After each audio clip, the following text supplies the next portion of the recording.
Listen to the entire torture story, and it will surprise you. I always thought my life was ordinary, a series of monotonous days blending into one another. Work, eat, sleep, repeat. The only thing that set me apart from everyone else was the darkness I kept hidden deep within. I never spoke about it, not to my friends, not to my family. They wouldn't understand. How could they? The night it all began was like any other.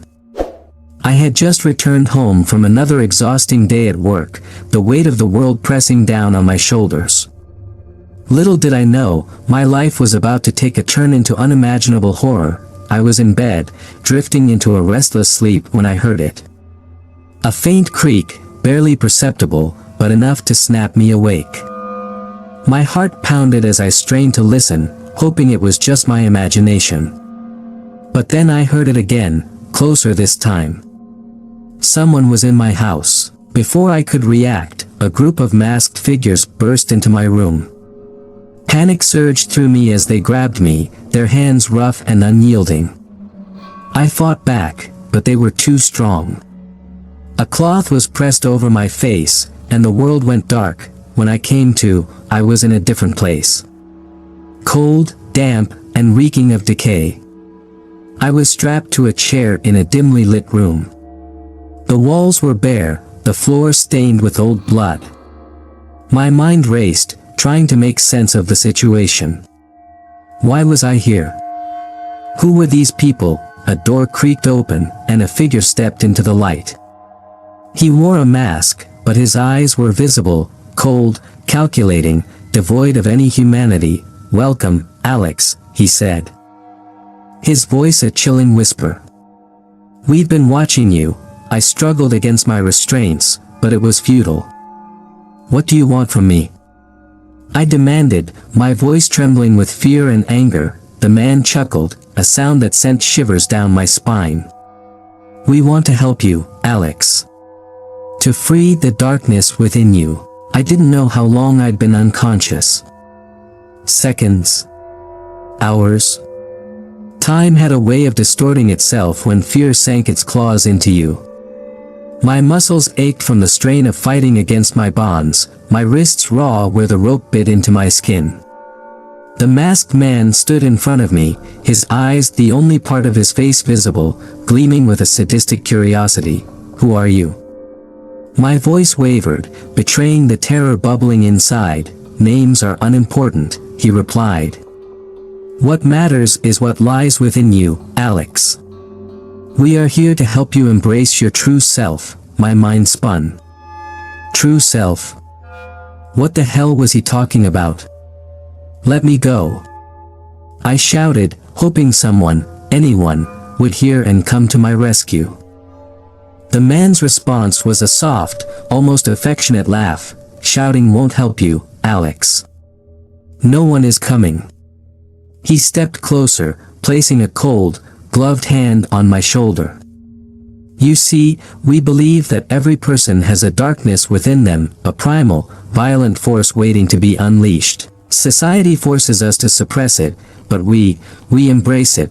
The door creaked open again, and two more masked figures entered, carrying a tray filled with instruments that gleamed menacingly in the dim light. Knives, pliers, and tools I couldn't even name, all designed for one purpose: inflicting pain. The first session began with subtle cruelty. They wanted to break me, but slowly, savoring every moment. At first, they asked questions about my life, my family, my fears. The answers I gave seemed to fuel their sadistic excitement. "Tell us about your childhood, Alex," one of them said, picking up a scalpel and examining it closely. "It was normal," I stammered, trying to keep my voice steady. "I had a normal childhood, normal." The man chuckled. "No one is truly normal. Tell us about the darkness you hide, Alex. We know it's there." A sharp pain shot through my arm as the scalpel sliced into my skin. I bit down hard, refusing to give them the satisfaction of hearing me scream. Blood trickled down my arm, a crimson ribbon against pale flesh. "You'll need to do better than that," the leader said, his voice almost gentle. Pain is the gateway to the soul. Through it, we will find your truth. As the hours passed, their methods grew more inventive, their cruelty more refined. They didn't just want to hurt me, they wanted to break me, to strip away every layer of my sanity until nothing was left but the raw, primal darkness they believed lay within. My mind began to fracture, reality blending with hallucination. I saw faces from my past, heard voices that weren't there. The pain became a constant, throbbing presence, a rhythm to which my heart beat. Days, or maybe weeks blurred into a nightmare cycle of torment and brief, restless sleep. They fed me just enough to keep me alive, a twisted mercy in their relentless quest. One night, as I lay on the cold, hard floor of my cell, I felt something shift within me. The fear was still there, but alongside it was a growing anger, a rage that began to eclipse my terror. They wanted to see my darkness. Fine. I would show them. The opportunity presented itself during one of their routine sessions.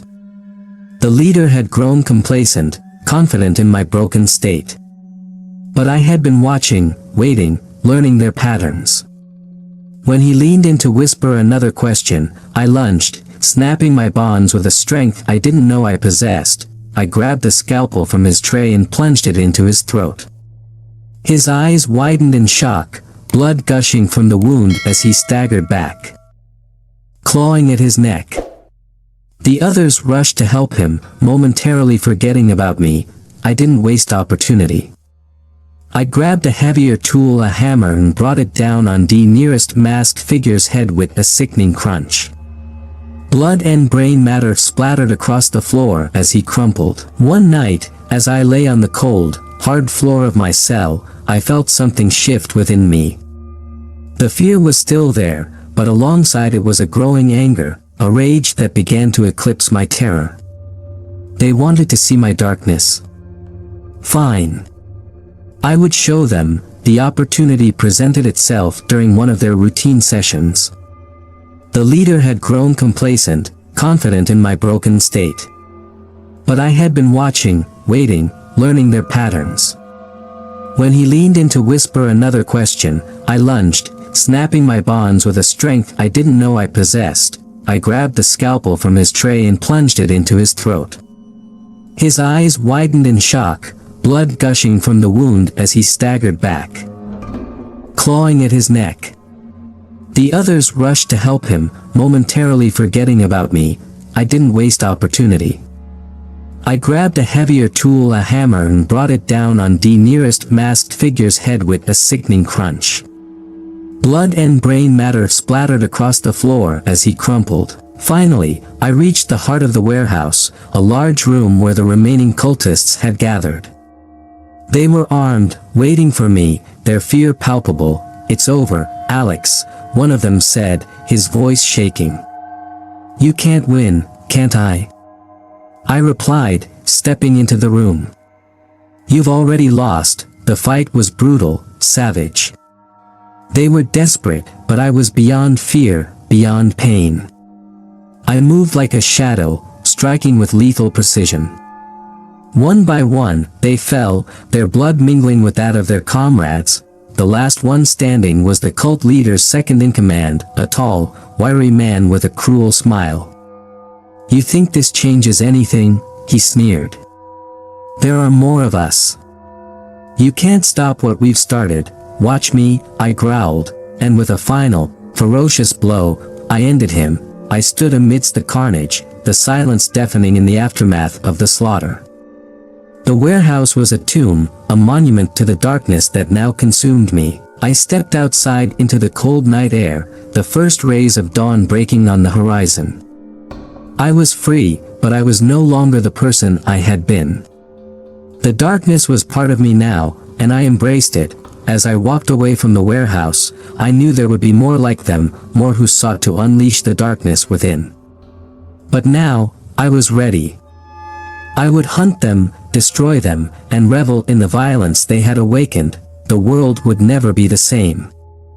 And neither would I. The journey back to civilization was surreal. Every step I took felt both liberating and burdensome, as if I were walking a line between freedom and something much darker. The warehouse, with all its horrors, was now behind me, but the memories clung to me like a second skin. Days passed, and I found myself drifting through my old life, a ghost among the living. I returned to my apartment, cleaned myself up, and tried to pick up the pieces. But I was changed, fundamentally altered. The darkness they had sought to unleash had consumed me, and I found myself craving the release that violence brought. I couldn't go back to my mundane existence, not after what I had endured, not after what I had become. The memories of the torture, the blood, the screams, they haunted me, filling my waking moments and my dreams. I knew I had to do something, to channel this darkness somewhere. Weeks later, the police finally discovered the carnage at the warehouse. It was all over the news, a massacre, they called it. They had no leads, no suspects, just a bloodbath that left even the most seasoned detectives shaking. I watched the reports with a strange sense of detachment, knowing I was responsible but feeling no guilt, no remorse. The darkness they had sought to unleash had consumed me, and I found myself craving the release that violence brought. I couldn't go back to my mundane existence, not after what I had endured, not after what I had become. The memories of the torture, the blood, the screams, they haunted me, filling my waking moments and my dreams. I knew I had to do something, to channel this darkness somewhere. Weeks later, the police finally discovered the carnage at the warehouse. It was all over the news, a massacre, they called it. They had no leads, no suspects, just a bloodbath that left even the most seasoned detectives shaking. I watched the reports with a strange sense of detachment, knowing I was responsible but feeling no guilt, no remorse. The figure dodged, barely, and I saw their face for the first time, another mask, just like the ones the cult members had worn. My rage exploded, and I attacked with a ferocity that surprised even me. The masked figure fought back, but they were no match for the darkness that now fueled me. The fight was brutal and swift. I overpowered them, pinning them to the ground, the jagged glass pressed against their throat. "Who are you?" I demanded, my voice a low growl. The figure laughed, a wet, gurgling sound. "You'll never escape us, Alex. We're everywhere." I tightened my grip, feeling the glass bite into their flesh. "Tell me who you are," I insisted. "We are the true believers." They whispered, blood bubbling from their mouth. "You cannot kill an idea." With a final, savage twist, I ended their life, the light fading from their eyes. I stood, panting, my hands trembling with the rush of violence. The alley was silent once more, but the words echoed in my mind. "The true believers. An idea." In the days that followed, I became obsessed with uncovering the truth about the cult. I scoured the internet, diving into the darkest corners of the web, seeking any information that could lead me to them. I found whispers of a larger network, a shadowy organization that thrived on chaos and pain, a brotherhood of darkness that spanned the globe. The more I learned, the more I realized how deep their roots went. They were in every city, every town, hiding in plain sight, recruiting the broken and the lost. They believed in the darkness within, and they sought to bring it out in others, just as they had done to me. My nights were filled with blood and violence as I hunted them, one by one. Each kill brought a fleeting sense of satisfaction, a temporary silence to the raging storm within me. But it was never enough. The darkness demanded more. One evening, as I prowled the streets, I stumbled upon a meeting. A small, unassuming building in a quiet neighborhood, the perfect cover for their twisted gatherings. I watched from the shadows as people filed inside, their faces hidden behind masks. I waited until the last of them had entered, then made my move. The front door was locked, but a back window provided easy access. I slipped inside, silent as a shadow, my senses sharp, every nerve on edge. The building was dimly lit, the air heavy with the scent of burning incense. I crept down a narrow hallway, following the muffled sounds of voices. They led me to a large room where a group of masked figures stood in a circle, chanting in a language I didn't understand. In the center of the circle was an altar, and on it lay a young woman, bound and gagged, her eyes wide with terror. The leader of the group, a tall figure with a commanding presence, held a knife above her, the blade glinting in the candlelight. I felt a surge of rage, the darkness roaring to life within me. Without hesitation, I burst into the room, my makeshift weapons ready. The cultists turned, their chants faltering as they saw me. Chaos erupted. I moved through them like a force of nature, every strike fueled by the darkness that had become my ally. The leader was the last to fall, his eyes wide with shock as I ended his life with a swift, brutal strike. I freed the girl, her sobs of gratitude barely registering in my mind. She fled into the night, and I watched her go, knowing she would carry the scars of this night forever. The days turned into weeks, and my war against the cult continued. Each encounter brought me closer to understanding them, to unraveling the mystery of their existence. But with every kill, the darkness within me grew stronger, threatening to consume what little remained of my humanity. I knew I couldn't keep this up forever. The cult was vast, their numbers seemingly endless. But I couldn't stop. Not until every last one of them was dead, until the darkness they worshipped was extinguished. One night, as I prepared for another hunt, I received a message. A single, cryptic note slipped under my door. "We know who you are, Alex. The darkness is calling. Meet us where it all began." The address led me back to the warehouse, now a decaying ruin, its secrets long exposed. I stepped inside, the memories of my torture flooding back, mingling with the rage that had sustained me all these months. In the center of the room stood a figure, tall and imposing, a mask concealing their face. "Welcome back, Alex," they said, their voice eerily familiar. "We've been expecting you." I felt a cold shiver run down my spine. "Who are you?" I demanded. The figure removed their mask, revealing a face I had hoped to never see again. It was the cult leader, the one I had killed in the alleyway. "Did you really think it would be that easy?" he sneered. "The darkness cannot be killed, Alex. It lives within us all." I gripped my weapon tighter, my heart pounding. "This ends now," I growled. He laughed, a sound that echoed through the empty warehouse. "Oh, it does end, Alex. But not in the way you think." The final battle was a blur of violence and blood, a savage dance of life and death. He was strong, but I was stronger, driven by a rage that bordered on madness. The fight seemed to go on forever, each of us matching the other's brutality.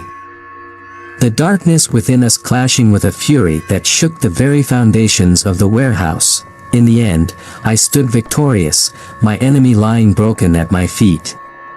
But as I looked down at him, I realized the truth.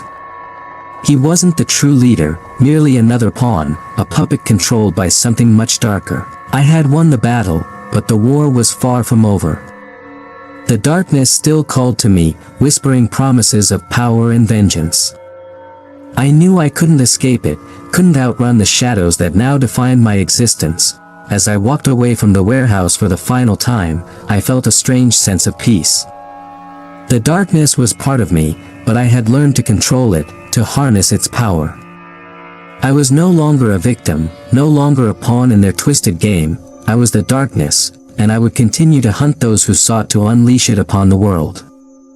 I would be their worst nightmare, a force of vengeance that would never rest until every last one of them was destroyed. The world was a dark place, but I had become darker. And I was ready for whatever came next.